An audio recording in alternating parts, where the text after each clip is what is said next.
Right, so in today's video, I'm going to be explaining everything you can do to your lawn now that we're in March. Now, what you can do to your lawn is going to entirely depend on the type of lawn that you've got and the condition that it's currently in.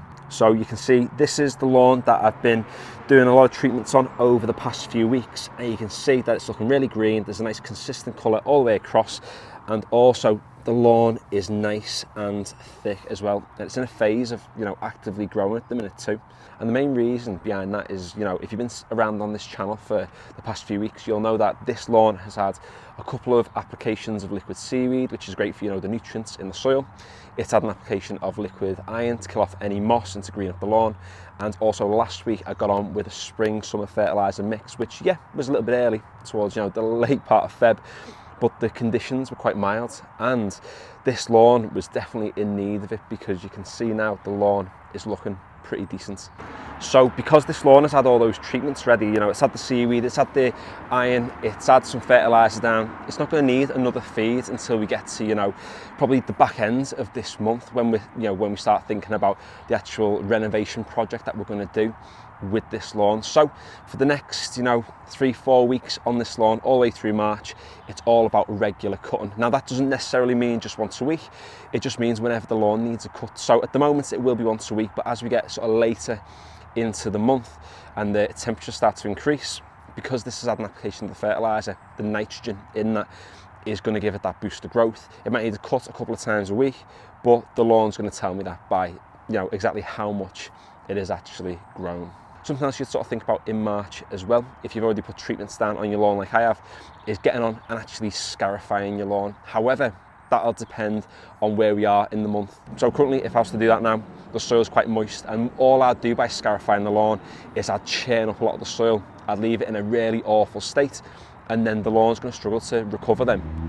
So I'm not going to get on scarify at this stage, but as we get sort of later into the month, possibly the third week in March, towards like the last week, then that's when I'm going to almost be considering scarifying, because I know the temperatures will increase, the weather will be more favourable, and the lawn will actually be able to recover. If you do it too soon, what you can risk doing is putting your lawn into a bit of a damaged state, and then the conditions aren't good enough for it to recover. You promote more weeds and things growing in your lawn, so not ideal, but still something to consider when we're in this month now. So whether you're watching this at the start of March or you're watching this video sort of the middle to the end of the month, it's the later time in March where you really want to be thinking about scarifying. But for the time being with this lawn, we're only going to be giving it a cut.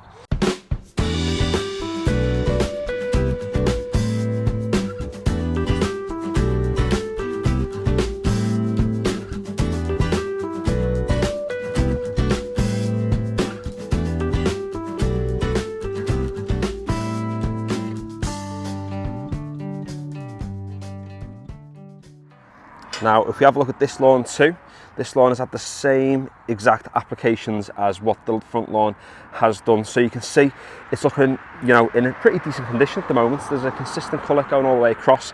It's had that application of seaweed. Again, it's had the iron on there. It's killed off any of the moss. There are a few weeds knocking about, but no one's going to die. And it adds, the application of fertiliser too. So all I'm going to be doing to this lawn this month, again, like I've just said, is I'm going to be cutting it. Something I will be doing to this lawn though is we'll be aerating it sort of in about a couple of weeks. So you can do that in a couple of different ways. The first way is to use like a solid fork and just put different fissures down into the ground, by just poking those holes. Allows the water to get through, allows oxygen to get down, and that's great for the bacteria and all the nutrients that are in the ground then. Another way you can aerate is to hollow core aerate. Now that's the one I'm going to be doing on this lawn. And the reason being is because it's quite a thick, heavy clay soil.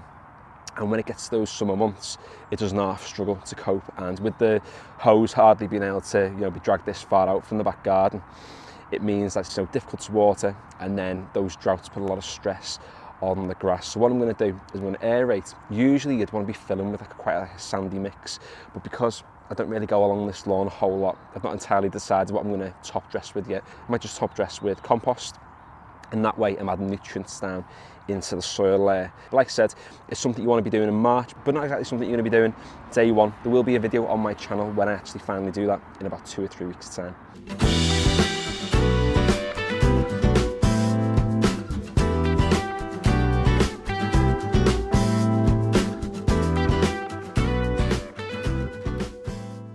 Now, this lawn isn't perfect by any stretch, but considering what this looked like around about 2-3 weeks ago, the application of iron and the fertiliser has now made a massive, massive difference. And just for reference, this lawn here, like I said, it's not amazing, but it looked exactly like what this did this time last year.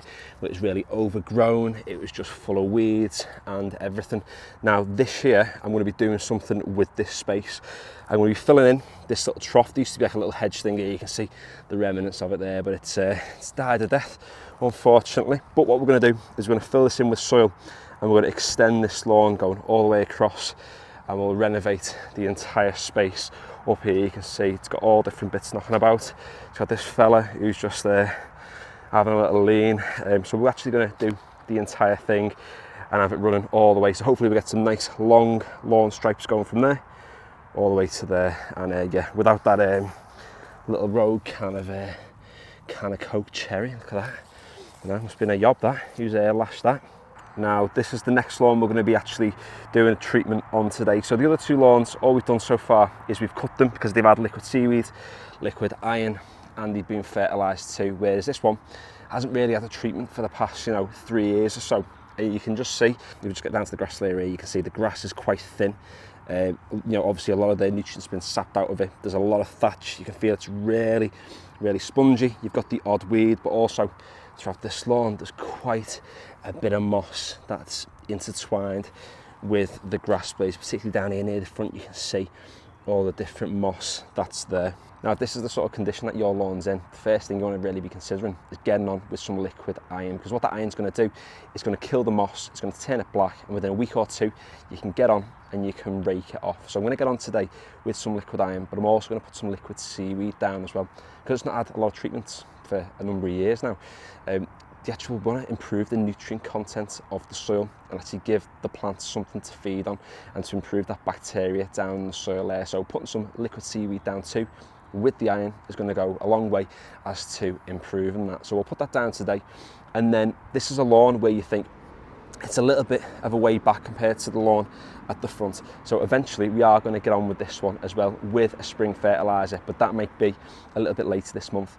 It is a lawn with how spongy it is that might sort of need scarifying within the next 2 weeks. So midway through this month might be the time we actually get on and scarify it, but I don't want to be thinking about overseeding it yet. It definitely will need it, because when we rip out all that moss and remove a lot of the weeds, it's going to leave a lot of spaces in the lawn.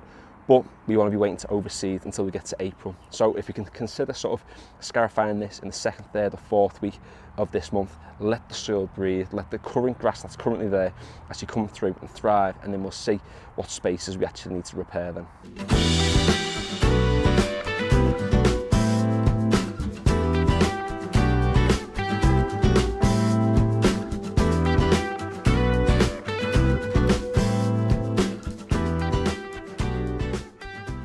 So there we go, it's had the application of iron. We'll see what this is looking like in around about a week or two. The moss should start to go black within a few days, and then in a couple of weeks time we get on, we can scarify it and start a renovation on this lawn.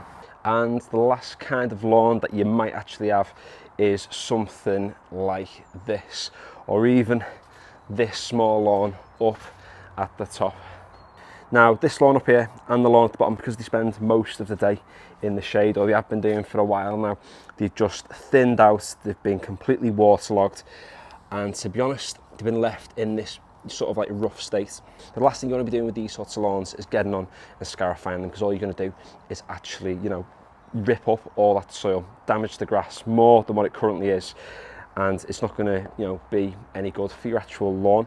What you can do is, if you check out last week's video, I've showed you a few things as to what you can do to help improve lawns like this. Like for example, this one here is looking half decent compared to what it was about a couple of weeks ago. And this one down at the bottom is looking really rough, but it sees a little bit less sun than the one at the top. So, recovery for that lawn is a little bit slower. But if your lawn is in this sort of state, all it means is you're going to be about 2 or 3, 4 weeks behind lawns that are actually sitting in the sun. So when you're seeing these videos on YouTube where the lawns are perfect to begin with, they're not always perfect. Sometimes, they are looking a little bit ropey, they're looking a little bit rough, and they need a little bit more care and attention. So 2 weeks ago, I got on this lawn and the lawn down at the bottom here with a little bit of winter fertiliser. Now, the reason I went with a winter fertiliser was because of the low nitrogen content. So the nitrogen is what's going to give your grass that boost of growth, but it has more potassium and more phosphorus, which is great for the health of the plant and also for root development, which is what we're trying to improve now. So now that's at the application of fertiliser, roughly 2 or so weeks ago, all we're going to do to these 2 lawns over the next few weeks is we're just going to give them cuts, keep them cut regularly, once a week, being really careful with the mower, particularly if you've got a rear roller on the back, because you don't want to be churning up all of that soil. But also as well, what we're going to be thinking about is actually aerating them too. So like I said earlier, you can use a normal garden fork to aerate, but I've got this Swordman hollow tine aerator which I'm going to be using to actually aerate the soil. What it'll do is it'll take cores out of the actual soil itself, and then you can fill them with a top dressing. So I've gone and bought myself a load of bags of top dressing. This is more than what I'm going to need for those 2 lawns, but what it's going to do is it's going to introduce a lot more sand into the actual soil layer, which means it's going to freely drain a little bit more easily. So as a recap then, the 5 different things that you can be doing in March, you should be getting on, giving your grass a cut. Even if it's a little bit boggy, you can get on, you can nick the tops off the top of the grass blades, start promoting that growth.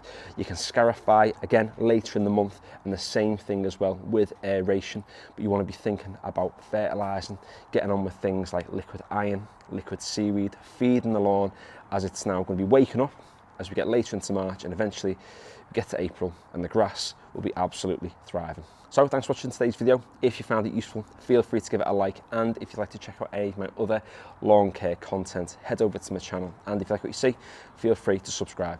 Finally, thanks for watching.